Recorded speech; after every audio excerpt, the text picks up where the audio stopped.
உரிய ஆவணங்கள தாக்கல் செய்தாங்க அப்படின்னா, தமிழகத்தைச் சேர்ந்த 38,576 விவசாயிகளுக்கு பிரதமரோட விவசாய உதவித்தொகை மறுக்கப்பட்டிருக்கிறது அதிர்ச்சியை ஏற்படுத்தியிருக்கு.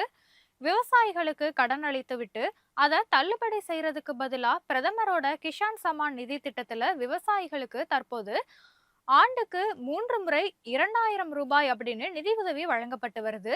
மத்திய அரசு வாயிலா இந்த உதவித்தொகையானது வழங்கப்படுது.